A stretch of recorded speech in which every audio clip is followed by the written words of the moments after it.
വിശ്വാസം കഴിഞ്ഞാൽ ഏറ്റവും പ്രധാനപ്പെട്ട നമ്മുടെ കർമ്മം ഏതെന്നറിയുന്നു? അത് അമലുകളാണ്. അത് യഥാർത്ഥത്തിൽ കർമ്മങ്ങളാണ്. ആ കർമ്മങ്ങൾ ഏറ്റവും മനോഹരമായി ചെയ്യേണ്ടത് നിസ്കാരം, നോമ്പ്, സക്കാത്ത്, ഇത്തരത്തിലുള്ള കാര്യങ്ങളാണ്. അത് കഴിഞ്ഞാൽ പിന്നെയോ മുആമലാത്താണ്. സാമ്പത്തിക രംഗത്തിലെ സൂക്ഷ്മതകളാണ് നമ്മുടെ കുടുംബത്തിലേക്ക് നമ്മൾ കൊണ്ടുവരേണ്ടത്. ആ രണ്ടെണ്ണം വിട്ട് ഞാൻ മൂന്നാമത്തതിലേക്ക് കടക്കാം. എന്താണ് കുടുംബത്തിലെ സാമ്പത്തിക ഭദ്രത? നിങ്ങളൊന്ന് ആലോചിച്ച് നോക്കിയാട്ടെ. നമ്മുടെ നാട്ടില്, അങ്ങനെ പറയുമ്പോൾ ഒന്നും തോന്നരുത് നിങ്ങൾക്ക് കേട്ടോ, ഞാൻ ആവർത്തിച്ചു പറഞ്ഞുകൊണ്ടിരിക്കുക. നമ്മുടെ നാട്ടില് ഒരു ഉദാഹരണത്തിന് പത്തനംതിട്ട, കോട്ടയത്ത് ആ ഭാഗത്തുള്ള സ്ത്രീകള് ഗൾഫിലേക്ക് അയച്ചിട്ടുള്ള ആളുകൾ തിരിച്ചു വരുമ്പോഴേക്ക് തിരിച്ചു കൊടുക്കുന്നത് 1 കോടി രൂപയാണ്. ഇതെങ്ങനെയാണെന്നറിയോ? എങ്ങനെ 1 കോടി രൂപ തിരിച്ചു കൊടുക്കുന്നത്? ഇവിടെ റിയൽ എസ്റ്റേറ്റുകാരുണ്ടാവുമല്ലോ, അവർക്കറിയ കാര്യം എങ്ങനെയാണ് 1 കോടി രൂപ പെട്ടെന്ന് ഉണ്ടാക്കുന്നത്. എൻ്റെ ഒരു സ്നേഹിതനാണ്, അദ്ദേഹം ഒരു വലിയ പൈസക്കാരനോട് പറഞ്ഞു, എനിക്കും വേണം നിങ്ങളമാതിരി കോടീശ്വരനാകുക, പക്ഷെ ആദ്യത്തെ കോടി കിട്ടണം, പിന്നെ എങ്ങനെ ആവേണ്ടതെന്ന് എനിക്കറിയുന്നത്. ആദ്യത്തെ കോടി കിട്ടാത്തതാണ് പലരുടെയും ദുഃഖം. അതിൽ പറഞ്ഞ കാര്യം എന്താണെന്നറിയോ? ഈ സ്ത്രീകൾ എന്ത് ചെയ്യും? തെക്കൻ ഭാഗത്തുള്ള ക്രിസ്ത്യൻ സഹോദരിമാർ, ഞാൻ അവരെ ഏറ്റവും നല്ല രീതിയിൽ അവരോട് ആശംസകൾ അറിയിച്ചുകൊണ്ട് പറയുന്നു. അവർ ചെയ്യുന്നൊരു നല്ല രസകരമായ ഡിസിപ്ലിനാണ്. 25,000 രൂപ മാസത്തിൽ ഭർത്താവ് അയച്ചു കൊടുത്താൽ അതിൽ 10,000 രൂപയ്ക്ക് കുറിക്ക് ചേരും. എന്നിട്ട് അത് 50 തവണയായിട്ട് അടക്കും. ആഴ്ചകളിലോ അല്ലെങ്കിൽ മാസങ്ങളിലൊക്കെ ആയിട്ട് അടച്ചിട്ട് 5 ലക്ഷം രൂപ അത് അടിക്കും. അതടിച്ച ഉടനെ തന്നെ അവർ ചെയ്യലൊരു 10 സെന്റ് സ്ഥലം വാങ്ങിയിടല. കുറച്ച് കഴിഞ്ഞ് ഹോട്ട് പ്ലേസ് എന്ന് പറഞ്ഞിട്ടുണ്ട്, റിയൽ എസ്റ്റേറ്റുകാർക്ക് അറിയാം. ഹോട്ട് പ്ലേസ് എന്നാണ് അതിന് പറയാം. ഹോട്ട് പ്ലേസിൽ വാങ്ങിയിടാൻ അവർക്കറിയാം, പെണ്ണുങ്ങൾക്ക്. നിങ്ങൾക്കൊന്നും അറിയില്ലെങ്കിൽ ആ ഹോട്ട് പ്ലേസിൽ നിന്ന് പിന്നെ അവർ വിൽക്കും. അങ്ങനെ 3-ാം കൊല്ലത്തിൽ അത് 15 ലക്ഷം ആവും. പിന്നെ അത് വെക്കും. ചുരുക്കി പറഞ്ഞ 25 കൊല്ലം കഴിഞ്ഞിട്ട് ഈ ഗൾഫിലുള്ള സഹോദരൻ തിരിച്ചു വരുമ്പോ അത് ക്യുമുലേറ്റ് ചെയ്തിട്ട് 1 കോടി രൂപ ആയിട്ടുണ്ടോ. ആ 1 കോടി രൂപ ഇയാള് ഗൾഫിൽ നിന്ന് വരുമ്പോ അങ്ങോട്ട് തിരിച്ചു കൊടുക്കുകയാണ്. എന്നിട്ട് പറയും, നിങ്ങൾ എന്താ ബിസിനസ്സോ ഏർപ്പാടോ എന്തെങ്കിലും തുടങ്ങിക്കോളി എന്ന് പറയാണ്. ഇവൾക്ക് പാർട്ട്ണർഷിപ്പ് ഇടും. അങ്ങനെ കുട്ടികൾ അങ്ങനെ ചെയ്യാം. അതിൽ പകുതി പാർട്ട്ണർഷിപ്പ് 30 എന്നിട്ട് ആ ബിസിനസ്സിലൊക്കെ ഇടപെടും. ഇത് സ്ഥിരമായിട്ട് കാണുന്നതാണ് ഈ കോട്ടയം ഭാഗത്തുള്ള. അങ്ങനെ തന്നെ നമ്മൾ ആകണമെന്ന് പറയണ്ട. നമ്മളെ നാട്ടിലെ അവസ്ഥ എന്താ? നിങ്ങളൊന്ന് ആലോചിച്ച് നോക്കിയാട്ടെ കുടുംബിനികളെ. നമ്മളെ നാട്ടിൽ എന്ന് പറഞ്ഞിട്ടുണ്ടെങ്കിൽ നമ്മുടെ ഭർത്താക്കന്മാര് മിക്കവാറും ഗൾഫിൽ 20-25 കൊല്ലം അവരും നിൽക്കുന്നുണ്ട്. അങ്ങനെ നിന്ന് വന്നവരായിരിക്കും ഇവിടെ മുന്നിലിരിക്കുന്ന പല ആൾക്കാരും. ഇങ്ങോട്ട് വരുന്ന സമയത്ത് നിങ്ങൾക്ക് അങ്ങോട്ട് തിരിച്ചു കൊടുക്കല്ല എന്ന് മാത്രമല്ല, ഒരു 50 ലക്ഷം രൂപ നിങ്ങൾ കടവാക്കിയിട്ടുണ്ട്. കാരണം എന്താ? മിഠായി കൊടുക്കാൻ പോവാന്ന് പറഞ്ഞിട്ട് അങ്ങനെ പരിപാടി ഇവിടെ അല്ലേ. എല്ലാ കുട്ടികളെ കയ്യിൽ ഓരോ കൊട്ട കൊടുക്കുക. അവിടെ കൊണ്ടുപോയിട്ട് 1.25 ലക്ഷം രൂപന്റെ മൊബൈൽ ആ പെൺകുട്ടിക്ക് കൊടുക്കും. ഒന്നാമത് ആ പെൺകുട്ടി അത് വാങ്ങാൻ പാടില്ല. കാരണം നിങ്ങളെ പാക്ക് അതിന് കപ്പാസിറ്റി ഉണ്ട്, നിങ്ങൾ തെളിയിച്ചു കൊടുക്കണം. നല്ല ഡിഗ്നിറ്റിയോട് കൂടിയിട്ട് പറയണ്ടേ. ഞാനിതിവിടെ നിന്നിട്ട് പറയും. അതുകൊണ്ട് ഒരു പെൺകുട്ടിയും മറ്റുള്ളവരുടെ മൊബൈൽ മോഹിക്കരുത്. കാരണം അത് നമ്മുടെ കയ്യിലുണ്ട് എന്ന് പറയാൻ ഒരു പെൺകുട്ടിക്ക് പറ്റണം. ഞാൻ എന്റെ ഭാഗം പറഞ്ഞേച്ചു പോവാണ്. നിങ്ങൾക്ക് വേണമെങ്കിൽ വിമർശിക്കാം. പുതിയാപ്പിളക്ക് കൊടുക്കുന്ന, അമ്മാശാങ്ക കൊടുക്കുന്ന കാറിലല്ല പുതിയാപ്പിള പോകേണ്ടത്. കാരണം അവൻ പറയണം, സോറി, എനിക്കത് വാങ്ങാനുള്ള പൈസയുണ്ട്. അല്ലാതെ പുതിയാപ്പിളക്ക് വേണ്ടിയിട്ട് അമ്മോശാങ്ക വാങ്ങിക്കൊടുക്കുന്ന കാറിലല്ല ഈ പുതിയാപ്പിള പോകേണ്ടത്. അത് റെന്റഡ് പോലെയാണ്. പുതിയാപ്പിളയെ വാടകയ്ക്കെടുക്കുകയാണ്. പണ്ടൊരു പെണ്ണ് പറഞ്ഞില്ലേ, എന്ത് ചായ കാച്ചിക്ക മോളെ എന്ന് അമ്മായിമ്മ പറഞ്ഞപ്പോ നിലത്ത് ചവിട്ടിയിട്ട് പറഞ്ഞത്ര, ഞാൻ ചായയും കൂടി കാച്ചണമെന്ന്. അതിന്റെ അർത്ഥം എന്താ? 100 പവനും കൊണ്ടുവന്ന് 5 ലക്ഷം ഉറുപ്പ്യം തന്ന് ഒരു കാറും തന്ന് എന്നിട്ട് നിങ്ങളെ മോനെ ഇങ്ങോട്ട് വാങ്ങിയും ചെയ്ത് എന്നിട്ട് ഞാൻ ചായയും കൂടി കാച്ചണമെന്ന്. ആ പരിപാടിയില്ല. ഡിഗ്നിറ്റിയോട് കൂടിയിട്ട് നടക്കണം നമ്മൾ. നമുക്കാരുടെയും ഔദാര്യം വേണ്ട. അധികമില്ലെങ്കിൽ പോലും നമുക്ക് നമ്മുടെ ഭർത്താവും മക്കളും ഒക്കെ അധ്വാനിച്ചുണ്ടാക്കിയത് മതി. ആരുടെയും ഓശാരം നമുക്ക് വേണ്ടെന്ന് പറയാൻ പറ്റണം. അത് ഇല്ലാത്ത ഉലമാക്കൾക്കോ മറ്റുള്ളവർക്കോ അവർ ഹദിയായിട്ട് കൊടുക്കുന്നുവെങ്കിൽ അവരത് സ്വീകരിക്കട്ടെ. കാരണം എന്തെന്ന് ചോദിച്ചാൽ അവരത്രയും സേവനങ്ങൾ ചെയ്യുന്നവരാണ്. നമ്മളെപ്പോലെയുള്ള ആൾക്കാർ എന്തിനത് വാങ്ങണം? നമ്മൾ ബിസിനസ്സോ ഏർപ്പാടോ കാര്യങ്ങളൊക്കെ ചെയ്തിട്ട് എന്താക്കണം? നടക്കണം. അതുകൊണ്ട് ഡിഗ്നിറ്റിയോട് കൂടിയിട്ടായിരിക്കണം നമ്മൾ നമ്മുടെ വീട്ടിലെ കുടുംബ സമിതിയിൽ നമ്മൾ ഉണ്ടായിരിക്കേണ്ടത്. നമുക്ക് അന്യന്റെ ഒന്നും വേണ്ട. അത് ചിലപ്പോ കല്യാണമൊക്കെ കഴിഞ്ഞ് നിക്കാഹൊക്കെ കഴിഞ്ഞിട്ട് ഭാര്യയ്ക്ക് ചിലപ്പോൾ അയാൾ 1.25 ലക്ഷം രൂപ മൊബൈൽ കൊടുത്താൽ ഓക്കെ, അത് ഭർത്താവാ തരുന്നത്. അതല്ലാതെ ഇതുവരെ ഒരു ഉറപ്പിക്കൽ മാത്രം ആ സിമെന്റ് തന്നെ ഇളകിക്കൊണ്ട് ഇറക്കായിരിക്കും. വ്യത്യസ്തമായ ഡ്രസ്സുകൾ ആയിക്കോ, കുഴപ്പമൊന്നുമില്ല, സമ്പത്തുണ്ടെങ്കിൽ നിങ്ങൾ വാങ്ങിക്കോ. പക്ഷെ നിങ്ങൾ അറിയേണ്ടുന്ന ഒരു കാര്യമുണ്ട്. ബൂമറാങ്ക് പോലെ ബോംബുകൾ വർഷിച്ച് ഇന്നലെ വരെ സമ്പത്തുണ്ടായിരുന്ന തെരുവോരങ്ങളിൽ കൈ കാണിച്ചുകൊണ്ട് വസ്ത്രം തരൂ എന്ന് പറയുന്ന ഫലസ്തീന്റെ മക്കളെ നമ്മൾ മറന്നു പോകരുത്. 1000-കണക്കിന് രൂപകൾ ചെലവാക്കി വസ്ത്രങ്ങൾ വാങ്ങിക്കുമ്പോ ആ പാവം കുട്ടികളെ പോലും നമ്മൾ ഓർക്കണം. അത് ഏത് മതക്കാരായാലും ഏത് രാജ്യക്കാരായാലും. APJ അബ്ദുൽ കലാം ഈ ലോകത്തോട് വിട പറഞ്ഞു. APJ അബ്ദുൽ കലാം മരിച്ചപ്പോ അദ്ദേഹം ടെക്നിക്കൽ സയന്റിസ്റ്റ് ആണ്, ഇന്ത്യയുടെ മുൻ പ്രസിഡന്റ് ആണ്. വലിയ രീതിയിലുള്ള പരിപാടികൾ നടന്നുകൊണ്ടിരിക്കുകയാണ്, വലിയ ഹോണറിംഗ് നടന്നുകൊണ്ടിരിക്കുകയാണ്. അദ്ദേഹത്തിന്റെ ഡ്രസ്സുകൾ പരിശോധിച്ചു. നിങ്ങൾ അന്നത്തെ പത്രങ്ങൾ എടുത്തു നോക്ക്. എല്ലാ ദിവസവും ആഷ് കളർ പാന്റും ആഷ് കളർ കുപ്പായവും ഇടുക, മീൻസ് കോട്ടും. എല്ലാ ദിവസവും ഒരേ വെണ്ണൂറും കളർ എന്ന് പറഞ്ഞ സാധനം ആഷ് കളർ ഇടലുള്ളൂ. അദ്ദേഹത്തിന്റെ രാമപുരത്ത് വീട്ടിൽ പോയിട്ട് ഇതൊക്കെ ചെക്ക് ചെയ്ത്, പാർലമെന്റിന്റെ അടുത്തുള്ള വീട്ടിലൊക്കെ ചെക്ക് ചെയ്തപ്പോ ആകെ 4 കോട്ടും 4 പാന്റുള്ളൂ. അദ്ദേഹത്തിന് എത്ര ഉണ്ട് എന്ന് ആളുകൾ അറിയണ്ടെന്ന് വിചാരിച്ചിട്ടായിരുന്നു അദ്ദേഹം ആകെ 4 എണ്ണം ഇട്ടുകൊണ്ടെന്നാണ്. എല്ലാ ദിവസവും ആഷ് കളർ. ഈ ലോകത്തിലെ ഏറ്റവും വലിയ ഡിഗ്നിറ്റി എന്താണെന്ന് പറയുക. ഞാൻ പ്രൊഫഷണൽ ആയിട്ടൊരു കാര്യം പറയട്ടെ എന്റെ കുട്ടികളോട്. ലോകത്തിലെ ഏറ്റവും ടോപ്പ് ആളുകൾ ഇപ്പോ വേഷവിധാനങ്ങളെ പറ്റി പറയല്ലോ കേട്ടോ, വെറും ടീഷർട്ട് ഇട്ടിട്ടാണ് നടക്കുന്നത്. അല്ലാതെ കുറെ വേഷവിധാനങ്ങൾ കെട്ടി ഭയങ്കര കൂട്ടിട്ടൊന്നുമല്ല. മാർക്ക് സുക്കർബർഗ് നിങ്ങൾ എടുത്തു നോക്കിക്കോ, ലോകത്തിലെ ഏറ്റവും വലിയ സമ്പന്നനാണ്. ഏറ്റവും വലിയ സമ്പന്നയുടെ ആദ്യത്തെ 4 പേരിൽ ഒരാളാണ്. ഇവരൊക്കെ എങ്ങനെയാ നടക്കുന്നത്? ടീഷർട്ടും പാന്റും ഇട്ടിട്ടാണ്. സിംപ്ലിസിറ്റിയാണ്. ഞാൻ ടീഷർട്ടും പാന്റും നിങ്ങൾ ഇടണം എന്നല്ല പറഞ്ഞത്. സിംപ്ലിസിറ്റി ആളുകൾക്ക് ഇഷ്ടം അതാണ്. അതുകൊണ്ട് തന്നെയല്ല, ഒന്ന് ആലോചിച്ച് നോക്കിയാട്ടെ. ഞാൻ ഇവിടെ സൂചിപ്പിച്ചിട്ടുണ്ട്, ഷെയ്ഖ് മുഹമ്മദിന്റെ സെക്രട്ടറി ആയിരുന്ന, ഒരുപാട് വലിയ സമ്പത്തുണ്ടായിരുന്ന എന്റെ നാട്ടുകാരനായ ഒരു സഹോദരൻ, അദ്ദേഹത്തിന്റെ മകളുടെ കല്യാണം നടക്കുകയാണ്. ഞാൻ വൈകിട്ട് ആ കല്യാണത്തിന് എത്തിയത്. ആ കല്യാണത്തിന് എത്തുമ്പോ പുതിയ ഇറങ്ങാൻ പോവാണ്. എന്റെ മകളെ പോലെ തന്നെ ഒരു മകളാണ് അവളും, എന്റെ സുഹൃത്തിന്റെ മോളാണ്. അപ്പൊ അദ്ദേഹം എന്നെ വിളിച്ചിട്ട് പറഞ്ഞു, അദ്ദേഹത്തിന് വേണമെങ്കിൽ മകൾക്ക് 10 ജ്വല്ലറി കൊടുക്കാനുള്ള കപ്പാസിറ്റി ഉണ്ട്. 10 ജ്വല്ലറി അങ്ങനെയാണ് കൊടുക്കാനുള്ള കപ്പാസിറ്റി ഉണ്ട്. എന്നിട്ടും ചൂണ്ടിയിട്ട് എന്നോട് പറഞ്ഞതാ, എന്റെ മോള് ഒരൊറ്റ ആഭരണം പോലും ഇട്ടിട്ടില്ല, ആകെ ഒരു നെക്ലസ് മാത്രമാണ്, കഴുത്തിലണിഞ്ഞ നെക്ലസ്. അതും ഷെയ്ഖ കൊടുത്തത് കൊണ്ട്, അഥവാ ഷെയ്ഖ് മുഹമ്മദിന്റെ വൈഫ് സമ്മാനമായി കൊടുത്തത് കൊണ്ട് മാത്രമാണ് അവൾ അത് ഇട്ടിട്ടുള്ളത്, അല്ലെങ്കിൽ അത് ഇടൂല എന്ന് പറഞ്ഞു. അപ്പൊ ഉള്ളവർ ഇല്ലാതെ ഇറങ്ങുമ്പോഴാണ് അതിന്റെ ഒരു സൗന്ദര്യമുള്ളത്. ഞാൻ പറഞ്ഞു മനസ്സിലാണ്ടോ? ഒരുപാട് ആഭരണങ്ങൾ കെട്ടിയടക്കാന്ന് പറഞ്ഞാൽ എന്റെ അർത്ഥം ആളെടുത്തൊന്നും ഇല്ല എന്നുള്ളതാണ്. കാരണം എക്സ്പോസ് ചെയ്യാന്ന് പറഞ്ഞാൽ ഇല്ലാത്തവർ ചെയ്യുന്ന ഒരു പണിയുടെ പേരാണ്. വലിയ വീട് വെച്ചിട്ട് ഇങ്ങനെ, വലിയ കാർ വെച്ചിട്ട് ഇങ്ങനെ നെളിഞ്ഞിങ്ങനെ പോവൽ അധികം ഇല്ലാത്തവന്റെ പണിയാണ്. കുറച്ചും കൂടി ഉള്ളവൻ എന്താ ചെയ്യാ? വീടൊക്കെ വെക്കും, ഇതൊക്കെ ആക്കും. പക്ഷെ നാട്ടുകാർക്കിടയിലും എല്ലാ സഹായത്തിന്റെ ഇടയിലൊക്കെ അവനുണ്ടാവും. വലിയ വീട് വെച്ചവരൊക്കെ നെകളിപ്പിന്റെ ആൾക്കാരാണെന്നല്ല ഞാൻ പറയും. അപ്പൊ നമ്മൾ അതിന്റെ മുകളിൽ, നേരത്തെ പരുന്തിന്റെ കഥ പറഞ്ഞതുപോലെ, നമ്മൾ റോൾസ് റോയ്സ് കാർ വാങ്ങിയാൽ അതിനേക്കാൾ ഡിഗ്നിറ്റി നമ്മൾ എന്ന വ്യക്തിക്കുണ്ടായിരിക്കണം. അപ്പോഴേ നമ്മൾ റോൾസ് റോയ്സ് വാങ്ങും. ഞാൻ എന്റെ അഭിപ്രായം പറയാം. അല്ലാതെ നമ്മളെ ഭരിക്കുന്ന കാറല്ല നമുക്ക് വേണ്ടത്. നമ്മളെ കൊണ്ട് നടക്കുമ്പോൾ അവന്റെ കാറൊക്കെ ഭയങ്കര ഉഷാറാണ്, അവൻ വളരെ മോശമാണെന്ന് പറയുന്ന ഒരു അവസ്ഥയിലേക്ക് നമ്മൾ പോകരുത്. അതുകൊണ്ട് ഫിനാൻസ് എന്ന് പറയുമ്പോൾ നമ്മൾ കുടുംബത്തിൽ പാലിക്കേണ്ടത് എന്താണെന്നറിയോ? അഥവാ നിങ്ങൾ മിച്ചം വെക്കണം, പിശുക്കരുത്, ധൂർത്തും പാടില്ല. പിശുക്കും ഇസ്ലാമല്ല, ധൂർത്തും ഇസ്ലാമല്ല, നടുവിലാണ്. ഖൈറുൽ ഉമൂരി ഔസതുഹ എന്നതിലെല്ലാം പെട്ടു. അഥവാ ഉസ്തയിലാണ്, മധ്യമമായ അവസ്ഥയിലാണ് നമ്മൾ ഉണ്ടാകേണ്ടത്. ആ മധ്യമാവസ്ഥയിൽ നമ്മുടെ സമ്പത്ത് ചെലവഴിക്കുമ്പോൾ നമ്മുടെ എല്ലാ കാര്യത്തിലും നമ്മൾ ഉണ്ടായിരിക്കും. മൂന്നാമത്തത് സാംസ്കാരിക ജീവിതമാണ്. ഞാൻ വളരെ ശ്രദ്ധിച്ചു കേൾക്കണം ഞാൻ പറയുന്നത്. സാമൂഹിക ജീവിതം, സാമ്പത്തിക ജീവിതത്തിൽ ഒരു ഹറാമും ഇല്ലാതിരിക്കണം. ഒന്നും കൂടി റിവേഴ്സിലേക്ക് പോട്ടെ. നമ്മുടെ കുട്ടികളെ കൊണ്ട് ഹറാമ് നമ്മൾ ഭക്ഷിപ്പിക്കരുത്. ലോൺ വാങ്ങിച്ചിട്ട്, മോശമായ പലിശ കൊടുത്തിട്ട് എങ്ങനെയെങ്കിലും നമ്മളെ കുട്ടികളെ കൊണ്ട് നിങ്ങളത് വാങ്ങിപ്പിക്കല്ലേ. ലോണ് ചിലപ്പോൾ ചില കാര്യങ്ങൾ അനിവാര്യമുണ്ടെങ്കിൽ ഞാൻ അതിലേക്ക് കടക്കുന്നില്ല, അതും വിവാദമായേക്കാം ഒരു പക്ഷേ. കാരണം നിങ്ങൾ ലോൺ വാങ്ങരുത് എന്ന് ഇവിടെ നിന്ന് പ്രസംഗിച്ചിട്ടുണ്ടെങ്കിൽ ബാങ്കുകാരൊക്കെ പല പ്രശ്നമാക്കും. അത് നിയമ നടപടികളുണ്ട്. ഇന്നത്തെ കാലം അങ്ങനെയാണ്. ഞാൻ പറഞ്ഞത് എന്തെന്ന് ചോദിച്ചാൽ, അമിതമായ പലിശയിൽ മുങ്ങിക്കൊളിച്ച് നമ്മുടെ മക്കളെ നമ്മൾ ഭക്ഷിപ്പിക്കല്ലേ. ആവശ്യമുള്ളത് ചെയ്താൽ പോരെ. ഞാൻ എന്നാളെ ഒരു സഹോദരനെ കണ്ട് എന്റെ അടുത്ത് കരഞ്ഞു വന്നിട്ട് പറയാണ്, 4 ക്രെഡിറ്റ് കാർഡ് ഉണ്ടായ ക്രെഡിറ്റ് എടുത്തിട്ട് അവസാനം ഞാൻ ആകെ കടക്കാരനായി. ഇപ്പൊ 80 ലക്ഷം രൂപയോളം കടാണ്. 4 ക്രെഡിറ്റ് കാർഡ് കൊണ്ട് 80 ലക്ഷം രൂപ കടം. ആര് പറഞ്ഞു ഇതിന്? അല്ലാഹു സുബ്ഹാനഹു വ തആല പറയുന്നുണ്ട്, കടങ്ങൾ 2 എണ്ണമാണ് ഖുദ്സിയായ ഹദീസിൽ. ഒന്നൊരു മനുഷ്യന്റെ അമിതമായ ആർത്തിയുടെ കടം, മറ്റൊന്ന് അവന്റെ അത്യാവശ്യത്തിന്റെ കടം. അത്യാവശ്യത്തിന്റെ കടം അള്ളാഹു വീട്ടിത്തരും, ആർത്തിയുടെ കടം അള്ളാഹു വീട്ടിത്തരികയില്ല. കാരണം ആർത്തി കൊണ്ടുണ്ടാകുന്ന കടം അത് അള്ളാഹുവിന്റെ ലേബലിൽ പെട്ടതല്ല. ഒരു മനുഷ്യന്റെ കയ്യിൽ 10 ലക്ഷം രൂപയുണ്ട്, എന്നിട്ട് അവൻ 1 കോടി രൂപയുടെ വീട് വെച്ചു, അതവന്റെ 90 ലക്ഷം രൂപയുടെ ആർത്തിയാണ്. ആളുടെ അടുത്ത് 5 ലക്ഷം രൂപയുണ്ട്, അതുകൊണ്ടുള്ള കാർ വാങ്ങുന്നതിന് പകരം അവർ 50 ലക്ഷത്തിന്റെ രൂപ കട വാങ്ങി കാറ് വാങ്ങി, എങ്കിൽ 45 ലക്ഷം രൂപ അവന്റെ ആർത്തിയാണ്. അതുകൊണ്ട് അന്യ ആൾക്കാർ ചെയ്യുന്നത് കണ്ടിട്ട് നമ്മൾ ചെയ്യരുത്.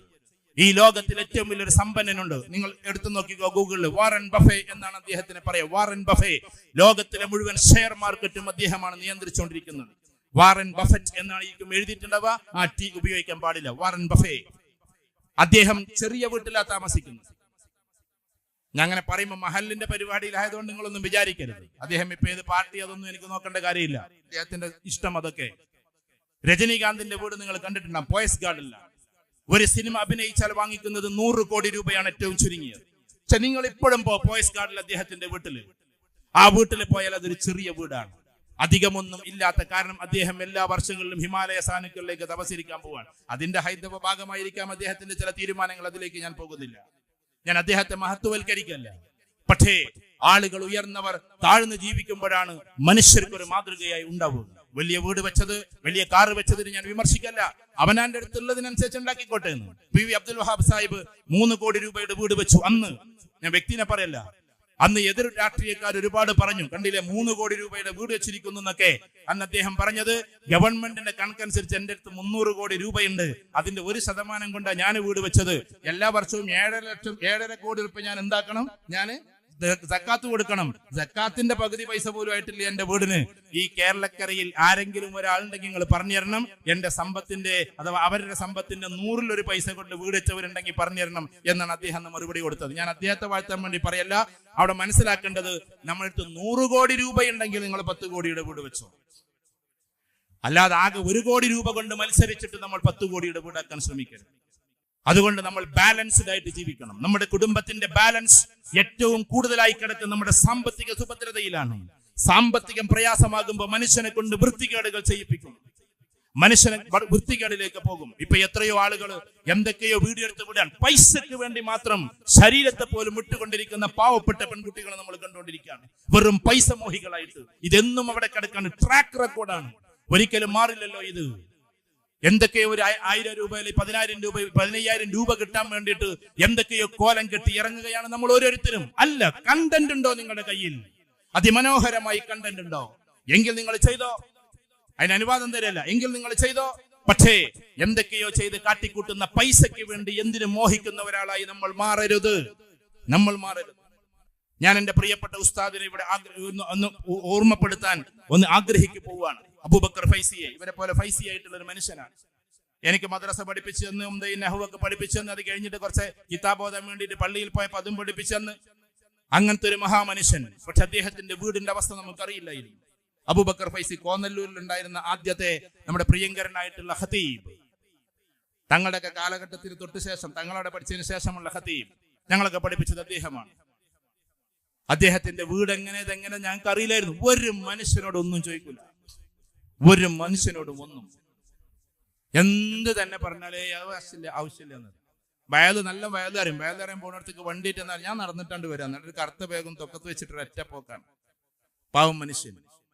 അങ്ങനെ ഒരു ദിവസം ഞങ്ങൾ ഇങ്ങനെ പള്ളിയിൽ ഇരിക്കുമ്പോ ഞങ്ങൾക്ക് തോന്നി ഉസ്താദിനൊന്ന് പോയി കാണണം. 15-20 കൊല്ലയ്ക്ക് ഞങ്ങളെ മഹലിലൊന്ന് പോയിട്ട്, വയസ്സായിക്കണം, കാണണമെന്ന് തോന്നി. ഞാൻ എന്റെ ജ്യേഷ്ഠനോട് മറ്റുള്ളവരോട് പറഞ്ഞു, ഇന്ന് നമ്മൾ ഉസ്താദിന്റെ അടുത്തേക്ക് പോയാലോ. അപ്പൊ ചിലർ പറഞ്ഞു, അവിടെ പോയി വരുമ്പോഴത്തേന് നേരം കുറയാൽ പലർക്കും വീടും അറിയില്ല. ഞാൻ പറഞ്ഞു, എന്തായാലും നമുക്കൊന്ന് പോകാൻ പറഞ്ഞു. നല്ല മനുഷ്യന്മാരുടെ ഗതിയാണ് ഞാൻ പറഞ്ഞത്. നമ്മളെ നിങ്ങൾ വിട്ടേക്ക്, നമ്മൾ അത്ര വലിയ നല്ല ആൾക്കാരൊന്നുമില്ല. ഞാനിങ്ങനെ ആലോചിച്ചു, അദ്ദേഹത്തെ പഠിപ്പിക്കല് കാര്യങ്ങൾ. അങ്ങനെ അദ്ദേഹത്തിന്റെ വീട്ടിലെത്തി. കുറേ പോണം. കോളിംഗ് ബെല്ല് നെക്കി, ചെറിയൊരു വീടാണ്. കോളിംഗ് ബെല്ല് നെക്കിയിട്ട് പുറത്തേക്ക് ഇറങ്ങിയപ്പോ ഒരു ഭാര്യ ഉള്ളൂ, അദ്ദേഹം അവിടെ ഇല്ല. അഥവാ ഇയാള് ഭാര്യ മൂലക്ക് നിന്നുകൊണ്ട് എന്നോട് പറഞ്ഞു, മോനെ ഉസ്താദിനെ അഡ്മിറ്റ് ആക്കിയിട്ടുണ്ട്, മിംസിലാണെന്ന് പറഞ്ഞു. ഏത് മിംസിൽ? ചിന്ന മിംസിൽ എന്ന് പറഞ്ഞു. ഞങ്ങൾ അവിടെ പോയി. മിംസിലെത്തി. ഞങ്ങൾ 5-8 ആൾക്കാരുണ്ട്. മിംസിലെത്തിയപ്പോ ഏകദേശം 10-11 മണിയായിട്ടുണ്ട്. ഡിസ്ചാർജ് ബില്ലും കൊടുത്തിട്ട് ഇങ്ങനെ നിൽക്കുകയാണ്. 79,000 രൂപയുടെ ബില്ല്. തലക്കൊരു ചെറിയ ഓപ്പറേഷൻ കഴിഞ്ഞിട്ടുള്ള ബില്ലാണ്. ഒരു മോനുണ്ട്, കുറെ പെൺകുട്ടികളും പിന്നെ ഒരു മോനാണ്. ആ മോന് ദർസിൽ പഠിക്കുന്ന മോനാണ്. കുറച്ച് വലിയ മോനാണെന്നാലും ജോലിയൊന്നും ആയിട്ടില്ല സാധുവിന്. ഇങ്ങനെ ബില്ലും കൊണ്ട് നിൽക്കുകയാണ്. ഞങ്ങൾ പോയി കണ്ട് സംസാരിച്ച് ഇപ്പൊ റാഹത്തായി എന്നൊക്കെ പറഞ്ഞ് ഞാൻ ആ മോനെ ഇങ്ങനെ അരികിലേക്ക് വിളിച്ചിട്ട് ചോദിച്ചു, മോനെ ഡിസ്ചാർജ് ആയി എന്ന് പറഞ്ഞു, പൈസന്റെ കാര്യം എന്താ? അവനൊരൊറ്റ കരച്ചിലാണ്. ആ സാധുവിന്റെ കയ്യിൽ 10,000 രൂപ പോലും എടുക്കാനില്ല. 79,000 ബില്ല് വരുന്ന ആ സാധുവിന് അറിയില്ല, എന്താ ചെയ്യേണ്ടതെന്ന് അറിയില്ല. ആ സമയത്താണ് പഴയ ശിഷ്യന്മാരെ കയറി ചെല്ലുന്നത്. നമ്മളെ നിങ്ങൾ വിട്ടേക്കിൻ. എവിടെയോ കിടക്കുന്ന 17 കൊല്ലം മുമ്പേ പഠിപ്പിച്ചു വിട്ട ഏതോ കുട്ടികളുടെ മനസ്സിൽ ഒരു തോന്നൽ തോന്നിപ്പിച്ചത് ആര്? അള്ളാഹുവാണ്. ആ ഉസ്താദിനെ തേടി പുറപ്പെട്ടത് എന്ത്? അള്ളാഹുവാണ്. ആ ഉസ്താദിന്റെ നന്മയാണത്. ഒരിക്കലും പോയവരുടെ നന്മയായി നിങ്ങൾ കാണരുത്. ആ പാവം മനുഷ്യന് 11 മണിക്ക് മിംസിൽ നിന്ന് ഡിസ്ചാർജ് ആകുമ്പോ 79,000 ബില്ല് കിട്ടുമെന്ന് പാവം അബൂബക്കർ ഫൈസിക്ക് അറിയില്ല. പക്ഷേ എവിടെയോ കിടക്കുന്നതും 17 കൊല്ലത്തിന് ശേഷമൊക്കെ സംസാരിക്കുകയാണ് ഒരു പള്ളിയിൽ ഇരുന്നിട്ട്. ആളെ കാണാൻ അന്നെ പഠിച്ചോൻ തർത്തീബാക്കാണ്. എന്നിട്ട് ഞാനൊന്നും ചെയ്തില്ല, പക്ഷേ എന്റെ കൂടെയുള്ള ആൾക്കാരെല്ലാരും കൂടി ആ ബില്ല് അടച്ചു തീർക്കുകയും ചെയ്തു. ഞാൻ പറഞ്ഞു വരുന്നത് എന്താണെന്നറിയോ? ഈമാനുള്ള ഒരു മനുഷ്യൻ സാമ്പത്തികം മോഹിക്കാതെ മുന്നോട്ട് പോകുമ്പോ അവന് പ്രപഞ്ചത്തിനെ ഒരുക്കി കൊടുക്കുക എന്നത്, ആളുകളെ ഒരുക്കി കൊടുക്കുക എന്നത് അള്ളാഹുവിന്റെ നിമിത്തമാണ്. അതാണ് ഞാൻ ഈ പറഞ്ഞതിന്റെ ഉദ്ദേശം, അള്ളാഹുവിന്റെ നിമിത്തമാണ്. അതുകൊണ്ട് നമ്മൾ ഹലാലായ രീതിയിലല്ലാതെ മുന്നോട്ട് പോകരുത്. ഒരിക്കലും ഒരു സെന്റ് പോലും മഞ്ഞേണ്ടത് നമ്മൾ ആഗ്രഹിക്കരുത്. വില കൂട്ടി പറഞ്ഞുകൊണ്ട് റിയൽ എസ്റ്റേറ്റുകാരുണ്ടെങ്കിൽ എന്നോട് ക്ഷമിക്കണം, നിങ്ങൾ നല്ല രീതിയിൽ ചെയ്യുന്നവരാകാം. അപ്പുറത്ത് 50,000 ആയിരിക്കും, എന്നിട്ട് മറ്റൊരുത്ത് പോയിട്ട് പറയാം 75 പറഞ്ഞത് 70 കിട്ടുന്നു, എന്നിട്ട് തലയിൽ കിട്ടുന്ന നമ്മുടെ നാട്ടിലേക്ക് അതിന് പേര് പറയാ. ഹറാമാണ്, പച്ച ഹറാം. ഒരു മനുഷ്യന്റെ സ്വത്ത് വിൽക്കുക, ആ മനുഷ്യന്റെ സ്വത്ത് എന്നിട്ട് അപ്പുറത്ത് പോയിട്ട് കയറ്റി വിൽക്കുക, അയാൾ എന്നിട്ട് അത് അറിയാതിരിക്കുക. നിങ്ങൾ വാങ്ങിച്ചിട്ട് വിൽക്കുകയാണെങ്കിൽ തിരക്കടില്ല, വാങ്ങിക്കാതെ അദ്ദേഹത്തോടും ഇവിടെയും പറയാതെ തലയിൽ കെട്ടിയിട്ട് വിൽക്കുക ശുദ്ധ ഹറാമാണ്. അതെങ്ങാനും നമ്മുടെ മക്കളുടെ അടിവയറ്റിലേക്ക് പോയി കഴിഞ്ഞാൽ ഉറപ്പിച്ചോ, ഇന്ന് നിങ്ങൾ കട്ടുണ്ടാക്കിയ 20,000 രൂപയല്ല 2 കോടി രൂപയുടെ നഷ്ടമായിരിക്കും ഇതേ മക്കള് ഭാവിയിൽ നിങ്ങൾക്ക് ഉണ്ടാക്കുക. അന്ന് നിങ്ങൾക്ക് നികത്താൻ പറ്റാത്ത രീതിയിലായിരിക്കും ആ 2 കോടിയുടെ നഷ്ടം നിങ്ങൾക്ക് അള്ളാഹു ഉണ്ടാക്കി തരിക. കാരണം ഹറാമായ മേഖലയുടെ ഈ രീതിയിൽ സമ്പാദിക്കുക എന്നത് അള്ളാഹു ഒരിക്കലും ഇഷ്ടപ്പെടാത്ത കാര്യമാണ്. പക്ഷെ എനിക്കൊരു സുഹൃത്തുണ്ട്, നല്ല റിയൽ എസ്റ്റേറ്റ് ഒക്കെ ചെയ്യുന്നത്. അയാൾ സത്യസന്ധമായിട്ട് പറയും, പേരൊന്നും ഞാൻ പറഞ്ഞില്ല, അയാൾ വളരെ സത്യസന്ധമായിട്ടാണ് കാര്യങ്ങൾ പറയുക. അയാൾ ഭയങ്കര സത്യസന്ധനായതുകൊണ്ട് കച്ചവടം കൂടുതൽ മൂപ്പരിക്കാൻ നടക്കുന്നത്. ബോംബെയിൽ ഒരു ജഡ്ജ് ഉണ്ടായിരുന്നു, അഡ്വക്കേറ്റ് അൽതാഫ്. ഞാൻ ജഡ്ജിമാരോട് ഉദ്യോഗസ്ഥന്മാരോട് പറഞ്ഞു, അഡ്വക്കേറ്റ് അൽതാഫ് എങ്ങനെയോ ദീനുമായി ബന്ധപ്പെട്ട് അതിമനോഹരമായി ദീനിയായി ജീവിക്കണം എന്ന് വിചാരിച്ച് അന്നൊരു വലിയ ആലിമിനോട് പോയിട്ട് ചോദിച്ചു, ഞാൻ ഈ പരിപാടി നിർത്താൻ പോവാൻ, അഡ്വക്കേറ്റ് പണി നിർത്താൻ പോവാൻ. അതുകൊണ്ട് എന്തായാലും നിങ്ങൾ അത് നിർത്താൻ എനിക്ക് എന്താക്കണം, അനുവാദം തരണം. ഹൈക്കോടതിയിലെ വക്കീലാണ്, കാരണം വക്കീലാകുമ്പോൾ കുറച്ച് അങ്ങോട്ടും ഇങ്ങോട്ടൊക്കെ പറയണം എന്ന് പറഞ്ഞു. അതിൽ ഈ ആലിമ് പറഞ്ഞു കൊടുത്ത്, ഒരു കേസിൽ എന്തായാലും ആൾക്കാർ നിങ്ങളോട് കളവ് പറയില്ലല്ലോ, നന്മയുള്ള ആൾക്കാരുടെ കൂടെ നിന്ന് കൊടുക്കും. ഒരാൾ രക്ഷപ്പെടാനുള്ള ഒരാൾ ആ കൂട്ടത്തിൽ ഉണ്ടാവുമല്ലോ, കളവ് പറയാതെ അയാളെ രക്ഷപ്പെടുത്താൻ നോക്ക്. അയാൾക്ക് ആദ്യം കേസുകൾ കുറവായി ബോംബെക്കാര് പറയാറുണ്ട്. പിന്നീട് അൽതാഫ് വളരെ പ്രശസ്തനായ അഡ്വക്കേറ്റായി മാറി. അങ്ങനെ ഒരു ഹൈന്ദവ ജഡ്ജി ചീഫ് ജസ്റ്റിസായി അവിടെ വന്നു.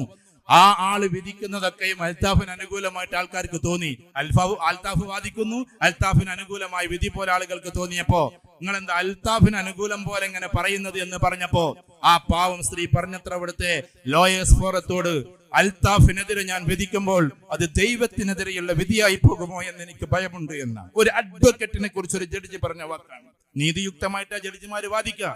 പക്ഷെ ഒരു അഡ്വക്കേറ്റ് സത്യസന്ധമായപ്പോ ഹൈന്ദവയായ ഒരു ലേഡി പോലും പറഞ്ഞത് അദ്ദേഹത്തിനെതിരെ പറയാന്ന് പറഞ്ഞാൽ അത് ദൈവത്തിനെതിരെയായി പോകുമോ എന്ന് എനിക്ക് ഭയമുണ്ട് എന്നതാണ്. നമ്മുടെ ജോലിയിൽ നമ്മൾ സത്യസന്ധമായി മുന്നോട്ട് പോകുക.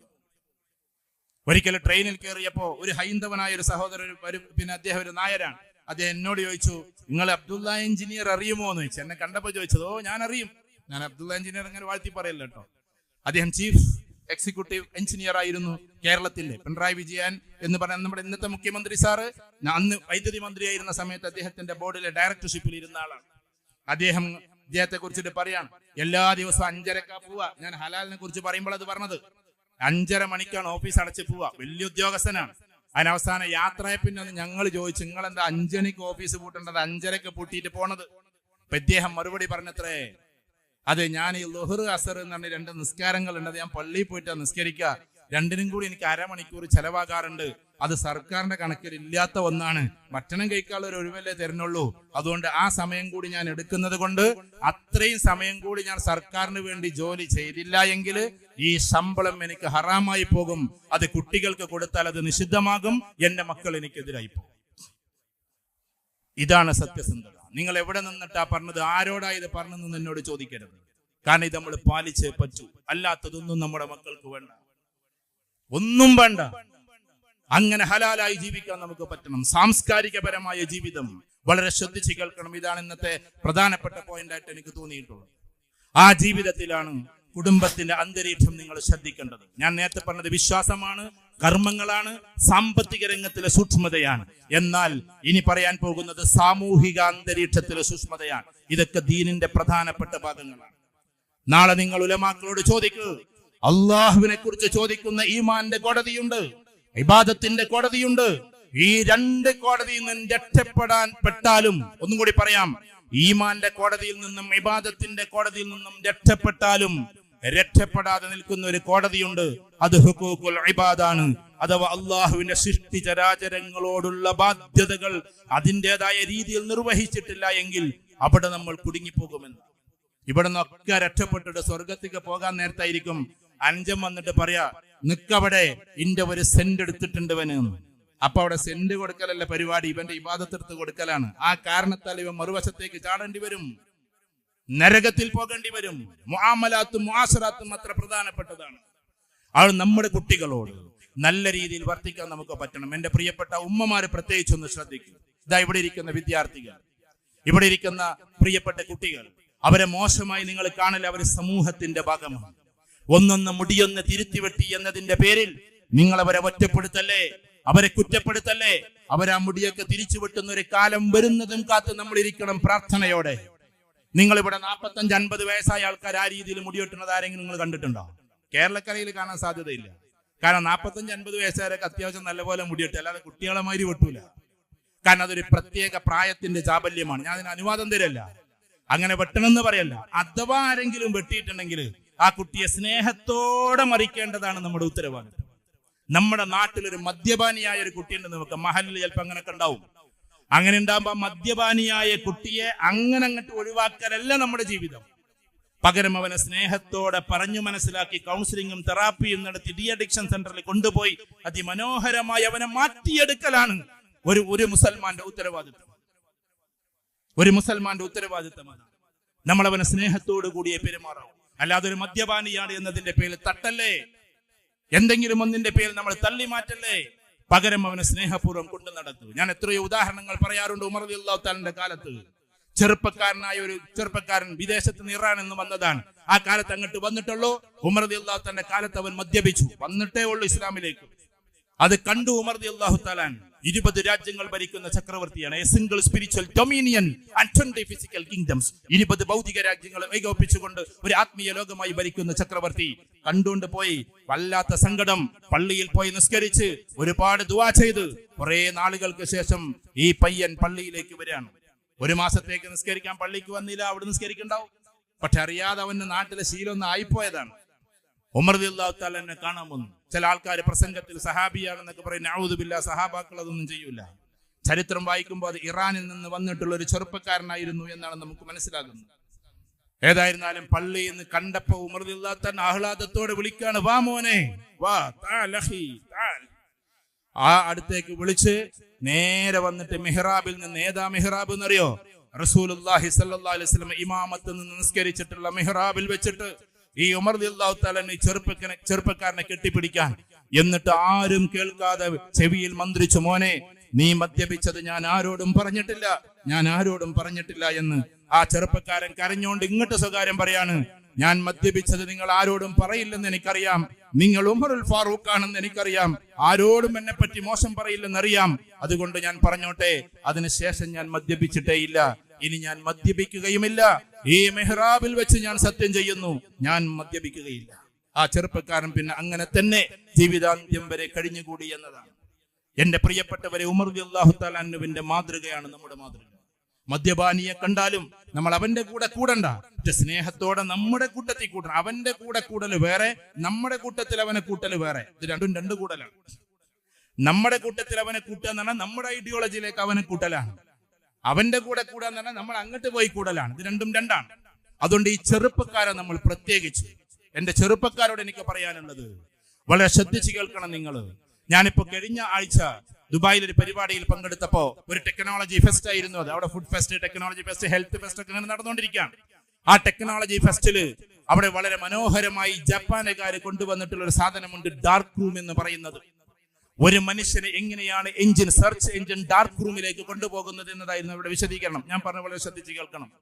എന്ന് വെച്ചാൽ ഈ ലോകത്തിൽ ഏറ്റവും കൂടുതലായിട്ട് ഇന്ന് സെർച്ച് ചെയ്തുകൊണ്ടിരിക്കുന്ന ഇന്ത്യയിൽ ലോകത്തിലെ ഏറ്റവും വലിയ രാജ്യം ഇന്ത്യ എന്നതാണ്, അഥവാ ഡാർക്ക് റൂമിലേക്ക് പോയിക്കൊണ്ടിരിക്കുന്നത്. ഏറ്റവും വലിയ രാജ്യം എന്ന് പറഞ്ഞാൽ മൊത്തം 200 ചില്ലാനം രാജ്യങ്ങളെ എടുത്താൽ സെർച്ച് എഞ്ചിനിൽ ബ്ലാക്ക് റൂമിലേക്ക്, ബ്ലാക്ക് ഹോളിലേക്ക്, ബ്ലാക്ക് എന്ന് പറയുന്നതിലേക്ക്, ആ ഇതിലേക്ക് പോകുന്ന ആൾക്കാർ ഇന്ത്യക്കാരാണ്. എന്താ കാര്യം? വൈരാഗ്യത്തിന്റെ സെർച്ചിങ്. ഈ രാഷ്ട്രീയക്കാർ അവരെ കുറിച്ച് പറയാൻ, ഈ മതക്കാർ അവരെ കുറിച്ച് പറയാൻ, ആരെങ്കിലും ഒരു എന്തെങ്കിലും ഒന്ന് പറഞ്ഞു കഴിഞ്ഞാൽ അതിന്റെ പിന്നാലെ വന്നിട്ട് RSSകാര് വേറെ, മറ്റുള്ളവർ വേറെ, ഇവര് വേറെ. ചുരുക്കി പറഞ്ഞാൽ നമ്മൾ ബ്ലാക്ക് ഹോളിലേക്ക് മാറിക്കൊണ്ടിരിക്കാൻ, ബ്ലാക്ക് റൂമിലേക്ക് പോയിക്കൊണ്ടിരിക്കാൻ. എന്താണെന്നറിയോ? വെറുപ്പിന്റെ ബ്ലാക്ക് റൂം, വെളുപ്പിന്റെ ഹാർഡ് റൂം, ഇതിലേക്ക് നമ്മൾ പോയിക്കൊണ്ടിരിക്കാൻ. പക്ഷെ ചെറുപ്പക്കാരൻ കേട്ടാ പോടുന്നറിയോ? ഇവിടെ ഉണ്ടാകില്ല, ഈ പറയുന്ന മഹലിൽ ഉണ്ടാകില്ല. പക്ഷേ കുട്ടികൾ സെർച്ച് ചെയ്യുന്നത് മുഴുവനും ഗെയിമുകളാണ്, ചെറിയ മക്കള്. എന്നിട്ട് ഷൂട്ട് എന്ന് പറയുന്ന ഒരു സാധനമുണ്ട്. ഞാൻ അതിന്റെ മുഴുവൻ പേര് പറയുന്നില്ല. ഷൂട്ട് ചെയ്ത് ഇങ്ങനെ പോകും. ഒരു പ്രത്യേക ദിശയിലെത്തുമ്പോൾ അവിടെ നിർത്തും. പണ്ട് ഡിങ്കനൊക്കെ വായിച്ച് ഓർമ്മയുണ്ടാക്കും നിങ്ങൾക്ക്. ബാലമംഗളത്തിലൊക്കെ കേരകനം കണ്ടിട്ട് മലയൊക്കെ ഇങ്ങനെ പുലർത്തിയിട്ട് ഡിങ്കൻ ഇങ്ങനെ തല്ലാൻ നിൽക്കുമ്പോൾ അവിടെ തുടരും എന്ന് അറിയാണ്ട് എന്നിട്ട് നമ്മൾ 15 ദിവസം കാത്തുക്കലാണ് എന്തായി ഇപ്പൊ അതെന്നറിയാൻ. ഇതേപോലെ ഗെയിമിനെ കൊണ്ടുപോയിട്ട് അവിടെ അങ്ങോട്ട് എൻഡ് ചെയ്യും. ഇതൊരു പയ്യൻ എനിക്ക് കാണിച്ചു തന്നതാണ്. അതിന്റെ ബാക്കി അങ്ങോട്ടാകണമെങ്കിൽ 5000 റുപ്യ അടക്കാൻ പറയും. ഈ പയ്യൻ ഇങ്ങനെ അതൊരു തരം മയക്കുമരുന്നാണ് ഈ കളി എന്ന് പറഞ്ഞാൽ. കളി ഒരു മയക്കുമരുന്നാണ്. ആ മയക്കുണ്ട് കിട്ടിയിട്ട് ഇവനതിന്റെ ബാക്കി കളിക്കണം, അന്ന് തന്നെ കളിക്കണം. അപ്പൊ ഇവന് പൈസ കിട്ടൂല. പൈസ ഇല്ലാത്തതിന്റെ പേരിൽ ഉമ്മാന്റെ പേഴ്സ് പോയി നോക്കും, ഉണ്ടാകൂല. ഉമ്മാന്റെ കമ്മല് പോയി നോക്കും, ഉണ്ടാകൂല. എവിടെയെങ്കിലും ഉള്ളോടത്തുനിന്ന് ഇവൻ കട്ടെടുക്കും. കാരണം ഇവൻക്ക് അതിന്റെ ബാക്കി കളി ഇന്ന് കളിക്കണം. ഇതൊരു തരം മയക്കുമരുന്നായിക്കൊണ്ടിരിക്കുകയാണ്. ചെറിയ കുട്ടികൾ ശ്രദ്ധിക്കേണ്ട കാര്യമാണ്. കളിച്ച് അതിന്റെ മുകളിലേക്ക് കളിക്കാൻ എവിടുന്ന അവർക്ക് പൈസ എന്നറിയുന്നില്ല. ഈ അടുത്തിടെ ഒരു സ്കൂളുകാര് പറയാണ്, കുട്ടികളെ സെർച്ച് ചെയ്ത് നോക്കുമ്പോൾ 4 ആൾക്കാരെ കയ്യിൽ നിന്ന് 5000 റുപ്യ കിട്ടി. ഒരു ക്ലാസ്സിലെ 4 പിള്ളേരുടെ കയ്യിൽ നിന്ന് 5000 രൂപ വീതം. ഞങ്ങൾ രക്ഷിതാക്കളെ വിളിച്ചപ്പോ പല രക്ഷിതാക്കളുടെ പോക്കറ്റിൽ നിന്ന് അടിച്ചു മാറ്റിയതാണ്. അപ്പൊ എന്താ സാധനം? ഈ ഗെയിമിന് വേണ്ടി അടക്കാനാണ്. ഇതിന്റെ മാഫിയകളുണ്ട്. ഇവരാ ഗെയിമിൽ അവിടെ കൊണ്ടുവന്ന് നിർത്തിയിട്ട് പറയും, ഇനി ഇത് ബാക്കി കിട്ടണം എന്നുണ്ടെങ്കിൽ 20,000 അടക്കണം എന്ന് പറയും. അത്ര സ്ട്രോങ്. അതിൽ ഒരു ജില്ലയിലെ, ഇന്ന ജില്ല എന്ന് ഞാൻ പറഞ്ഞു, ആ ജില്ലയിലെ പെൺകുട്ടി അവനായിട്ട് ചാറ്റ് ചെയ്തു. അങ്ങനെ മോശമായ ചാറ്റിങ്ങിലേക്ക് പോയി. പിന്നെ ആ പെൺകുട്ടി പറയാണ്, ഞാൻ എന്റെ വാപ്പാനെ അറിയിക്കുന്നു. ആ കുട്ടി അന്ന് തന്നെ ആത്മഹത്യ ചെയ്യും. അപ്പൊ ചാറ്റിങ്ങിലൂടെ ആത്മഹത്യ, ഡാർക്ക് റൂമിലൂടെ ആത്മഹത്യ. പിന്നെ അതിന്റെ പുറമെയാകട്ടെ മദ്രസയിൽ പോകുന്ന കുട്ടികളോട് വരെ ഞാൻ പറയാം, മദ്രസ 6:30 തുടങ്ങുന്നു, അല്ലെങ്കിൽ സ്കൂൾ തുടങ്ങുന്നു. ആ പോകുന്ന സമയത്ത് ബൈക്കേര് വരികയാണ്. ഒരു കുട്ടി എന്നോട് പറഞ്ഞ കഥ നമ്മളെക്കാളും ആവേശമായിരിക്കും. ചുരുക്കി പറഞ്ഞാൽ ആ കുട്ടിയുടെ അടുക്കലേക്ക് പിന്നെ ബൈക്കാരൻ തിരിച്ചു വരികയാണ്. നല്ല മോനട്ടോ, ഇങ്ങനെ വഴി പറഞ്ഞന്ന് നല്ല മുടുക്കൻ, ഈ മുട്ടായി കഴിച്ചെന്ന് പറയുമ്പോൾ മഞ്ഞ മുട്ടായും കെടുത്ത്. ഈ കുട്ടി ആ മഞ്ഞ മുട്ടായി കിട്ടിയതല്ല വിചാരിച്ച് പാവം നിഷ്കളങ്കമായി മദ്രസയിൽ 5ാം ക്ലാസ്സിൽ പഠിക്കുന്ന കുട്ടിയും ഇതാണ്ട് കഴിക്കാൻ. ആ കുട്ടി അന്ന് മുതൽ ഇതിന് അഡിക്ഷനായി. കാരണം അത് മയക്കുമരുന്നിന്റെ മിഠായി ആയിരുന്നു. ഇയാൾക്ക് ഈ വഴി അറിയായിട്ടൊന്നുമല്ല ഈ ചോദിക്കണത്. റാപ്പോ ബിൽഡിംഗ് അതിന് പറയാ. പോകുന്ന കുട്ടികളോടൊരു ബന്ധം ഉണ്ടാക്കണം, അതിന് വേണ്ടിയിട്ട് വഴി വയ്ക്കണം. എന്നിട്ട് ഈ കുട്ടിയൊക്കെ അത് കൊടുക്കുക. എന്നിട്ട് ഈ കുട്ടി പറയാ, പിറ്റേന്ന് ഞാൻ അതിന് കാത്തുനിന്നു. ഈ മിഠായി കിട്ടാൻ കാത്തുനിന്നു. അത്ര വീര്യമേറിയ മിഠായി. പിന്നെയും കാത്തുനിന്ന്. പിന്നെ അത് കിട്ടണമെങ്കിൽ ഞാൻ കുറെ കുട്ടിക്ക് കൊടുക്കണം എന്ന് അയാൾ പറഞ്ഞു. അങ്ങനെ ഞാൻ കൊണ്ടുപോയിട്ട് കുട്ടിയേക്ക് കൊടുത്ത് പൈസയും വാങ്ങാൻ തുടങ്ങി. അങ്ങനെ ആദ്യം ഉപയോഗിച്ചവനെ കരിയറാക്കി മാറ്റുന്ന, കുട്ടികളെ പോലും ഉപയോഗിക്കുന്ന ഡ്രഗ് മാഫിയ ഈ ലോകത്തിൽ വിലസിക്കൊണ്ടിരിക്കുകയാണ്. പല ആൾക്കാർക്കും അതിൽ കമ്മീഷനൊക്കെ ഉണ്ടാവും. നിങ്ങൾ കേട്ടില്ലേ, 3000 കോടിയുടെ 1600 കോടിയുടെ കപ്പല്, മയക്കുമരുന്നിന്റെ കപ്പൽ ഇന്നടത്ത് പിടിച്ചു എന്നൊക്കെ നിങ്ങൾ പത്രത്തിൽ കണ്ടില്ലേ? ഇന്ത്യയുടെ ഓരങ്ങളിൽ. കാരണം ഇന്ത്യ 1ാം നമ്പർ കൺസ്യൂമർ നേഷനാണ്. ലോകത്തിൽ 700 കോടി ജനങ്ങളുണ്ടെങ്കിൽ 132 കോടി ജനങ്ങളുള്ളത് ഇന്ത്യയിലാണ്. ഈ ഇന്ത്യയിലേക്കായി സാധനങ്ങളൊക്കെ വന്നുകൊണ്ടിരിക്കുന്നത്. കാരണം ഇന്ത്യക്കാർ ഉപയോഗിക്കണ മാതിരി ഒരു 35 രാജ്യത്ത് പോകേണ്ട ഒരു ഇന്ത്യയിലേക്ക് കൊണ്ടുവരുന്നതിന് പകരം കൊണ്ടുപോകാൻ. ഞാൻ പറഞ്ഞ മനസ്സിലാവുണ്ടോ നിങ്ങൾക്ക്? 132 കോടി ജനങ്ങളെ കിട്ടണമെങ്കിൽ ഇന്ത്യയിൽ 230ഓളം രാജ്യങ്ങൾ കൂടിയിട്ട് 700 കോടി ഉള്ളത്. അപ്പൊ അതിനെ ഒരു 100 കോടിയായിട്ട് ചുരുക്കി 150ഓളം കോടിയാക്കി ചുരുക്കാൻ 35 രാജ്യത്ത് ഒന്നിച്ച് കൊടുക്കണം. അതിൽ ഇന്ത്യ കൊടുത്താലെന്ന്. ഇന്ത്യനെ ഇത്രമാത്രം വിദേശികൾ സ്നേഹിക്കുന്നത് എന്താണെന്ന് നിങ്ങൾക്ക്? നമ്മൾ വിചാരിച്ചത് ഇവിടുത്തെ പ്രധാനമന്ത്രിയുടെ മിടുക്കൊണ്ട്, അല്ലെങ്കിൽ ഇവിടുത്തെ ഭയങ്കര പന്തത്തിന്റെ മിടുക്കൊണ്ടെന്ന്. ഒരു മിടുക്കൊണ്ടുമല്ല. കാരണം ചൈനയാണ് ലോകത്തിലെ ഏറ്റവും വലിയ കൺസ്യൂമർ നേഷൻ. ലോകത്തിൽ ഏറ്റവും കൂടുതൽ ആളുകളുള്ള സ്ഥലം അതാണ്. പ്രൊഡക്റ്റ് വിൽക്കാൻ പറ്റിയ, പക്ഷെ അവർ സെൽഫ് സഫിഷ്യന്റ് ആണ്. അവരിലേക്ക് പെട്ടെന്ന് പോകാൻ പറ്റൂല. പിന്നാകെ കയറി നിരങ്ങാൻ പറ്റുന്ന സ്ഥലം ഇന്ത്യയാണ്. ആ ഇന്ത്യയിലേക്ക് കാറ് കൊടുക്കാൻ, വാച്ച് കൊടുക്കാൻ, മയക്കുമരുന്ന് കൊടുക്കാൻ, എല്ലാറ്റിനും ഇഷ്ടപ്പെട്ടത് അവർക്ക് ഇതാണ്. കാരണം ഒറ്റ വരവിൽ എല്ലാം വിറ്റ് ചെലവാക്കാം. അതിന് പറ്റിയ പടനിലവുമാണ്. അതുകൊണ്ടാണ് അവർ ഇന്ത്യനെ എത്ര ഇഷ്ടപ്പെടുന്നത്. ഈ ഇന്ത്യയിലേക്ക് ഈ കാര്യങ്ങളൊക്കെ കൊണ്ടുവരികയാണ്. നിങ്ങളൊന്ന് വളരെ മനസ്സ് വെച്ചൊന്ന് ചിന്തിക്കണം. നമ്മുടെ മക്കൾക്ക് ഇത് കിട്ടിക്കൊണ്ടിരിക്കുകയാണ്. ഞാൻ ഇവിടെ കിട്ടുന്നെന്ന് പറയല്ല, പക്ഷെ എളുപ്പമാണ്. രക്ഷിതാക്കൾ കേൾക്കാനാണ് ഞാൻ പറഞ്ഞത്. എളുപ്പമാണ്. ജസ്റ്റ് മൊബൈൽ എടുത്തിട്ട് ഗൂഗിൾ സെർച്ച് ചെയ്തിട്ട് അവർക്ക് അതിന്റെ സൈറ്റിലേക്ക് പോയി കഴിഞ്ഞാൽ അവരെത്തിച്ചു കൊടുക്കുന്നു നിങ്ങളുടെ വീട്ടിൽ. ഞാൻ കൗൺസിലിങ്ങിന് മനസ്സിലാക്കിയിട്ടാണ് നിങ്ങളോട് പറഞ്ഞത്. ഇവർക്ക് എത്തിച്ചു കൊടുക്കണം എങ്ങനെയെന്നറിയോ? എന്നിട്ട് ഇത് എത്തിച്ചിട്ട് അവിടുത്തെ ഒരു പീടികയുടെ ഭാഗത്ത് ഒരു പൊത്തിൽ വെച്ചിട്ട് കല്ലൊക്കെ വെച്ചിട്ട് എന്നിട്ട് ഇവർക്ക് ഗൂഗിൾ മാപ്പ് ഇട്ട് കൊടുക്കാണ് അവിടെ ഈ സാധനം എടുക്കേണ്ടതെന്ന്. ഈ ഗൂഗിൾ പേ എന്ന് പോയ മെസ്സേജ് വരും, ആ മെസ്സേജ് ഇവര് ബ്ലോക്ക് ആക്കി വെച്ചിട്ടുണ്ട്. ഇതൊക്കെ ഞാൻ കുട്ടികളിൽ നിന്ന് മനസ്സിലാക്കിയ കാര്യങ്ങളോട് പറയാം. ഗൂഗിൾ പേ എന്ന് പൈസ പോയിട്ടുണ്ടെങ്കിൽ മെസ്സേജ് വരും, ആ മെസ്സേജ് വരാനുള്ള ഓപ്ഷൻ ഇവർ ഓഫാക്കി വെച്ചിട്ടാണ് ഈ പൈസകളൊക്കെ. വിചാരിക്കണ മെസ്സേജ് വന്നിട്ടില്ലല്ലോ. നിങ്ങളെ ഓരോരുത്തരെയും കരുണീയപ്പെടുത്താൻ ആളുകൾ കാത്തു നിൽക്കുകയാണ്. ഓരോ നാട്ടിലെയും പോക്കറ്റുകളിൽ ആളുകൾ രാത്രിയിൽ വന്നുകൊണ്ടിരിക്കുകയാണ്. 12 മണിക്കും 1 മണിക്കും ഈ ഓരത്തിലൂടെ ഏതെങ്കിലും ബൈക്കുകാരൻ പോകുമ്പോ അവരെ ഒന്ന് തടഞ്ഞു നിർത്തിയിട്ട് ആക്രമിക്കാതെ ചോദിക്കണം, നിങ്ങൾ എവിടുന്നാ വരുന്നതെന്ന്. അത് നിങ്ങളുടെ ഉത്തരവാദിത്തമാണ്. പോലീസുകാരൻ നമ്മളോട് പറയുന്നു, ഇതിലെ ക്ലാസ് എടുക്കാൻ പോകുന്നിടത്ത് DYSP ഉണ്ടാകാറുണ്ട്, SP സാർ ഉണ്ടാകാറുണ്ട്, CI സാർ ഉണ്ടാകാറുണ്ട്. അവരെന്നോട് പറഞ്ഞിട്ടുണ്ട്, നിങ്ങൾ ധൈര്യമായിട്ട് പറഞ്ഞോ, ഈ പറയുന്ന നാട്ടരികിലൂടെ ഏതെങ്കിലും നാടുവഴികളിലൂടെ 1 മണിക്കും 2 മണിക്കൊക്കെ ഏതെങ്കിലും ഒരു ബൈക്കുകാരൻ പോവുകയാണെങ്കിൽ അല്ലെങ്കിൽ ഏതെങ്കിലും ആള് പോവുകയാണെങ്കിൽ അവിടെ തടഞ്ഞു വെച്ചേക്കണം, ആക്രമിക്കരുത്. ഉടനെ നിങ്ങൾ പോലീസിലേക്ക് വിവരം അറിയിക്കണമെന്നാണ്. കാരണം രാത്രി 1 മണിക്കും 2 മണിക്കും 3 മണിക്കുമാണ് ഈ കരിയേഴ്സ് ഇത് നാടുകളിൽ എത്തിച്ചു കൊടുക്കുന്നത്. കുടുംബജീവിതം നമ്മൾ പറയുമ്പോ എന്റെ പ്രിയപ്പെട്ടവരെ നമ്മൾ ആലോചിക്കേണ്ടത്, ഇന്ന് ഡാർക്ക് റൂമിന്റെ കാലഘട്ടം, മയക്കുമരുന്നിന്റെ കാലഘട്ടം. ഞാൻ ഈ കുട്ടികളെ സ്നേഹത്തോടെ പറയാൻ 4 മണിക്ക് ഇറങ്ങി പോവാൻ, ആ പോകുന്ന സമയത്ത് ഇവരെയും കൊണ്ട് പോവാൻ ഉമ്മനോട് സ്നേഹത്തോടെ പറയണം, ഉമ്മ ഞങ്ങൾ കുറച്ച് കഴിഞ്ഞിട്ട് വരാട്ടോ എന്ന്. ഉമ്മനോട് വല്ല സ്നേഹത്തിൽ പറഞ്ഞ് വരാണ്ട് കൊണ്ടുപോവാൻ. എന്നിട്ടൊരു പാറപ്പുറത്തിരുന്ന് വർത്തമാനം പറയുന്നു, മഗ്‌രിബ് ബാങ്ക് കൊടുക്കുന്നു. ഇവൻ പറയാണ്, മഗ്‌രിബ് ബാങ്ക് കൊടുത്തപ്പോ നിസ്കരിക്കാൻ പോകാൻ പോലും എന്നെ സമ്മതിച്ചില്ല. എന്റെ ഉമ്മയാകട്ടെ, കരഞ്ഞോണ്ടാൻ പറഞ്ഞത്, എന്റെ ഉമ്മയാകട്ടെ രാത്രി തഹജ്ജുദും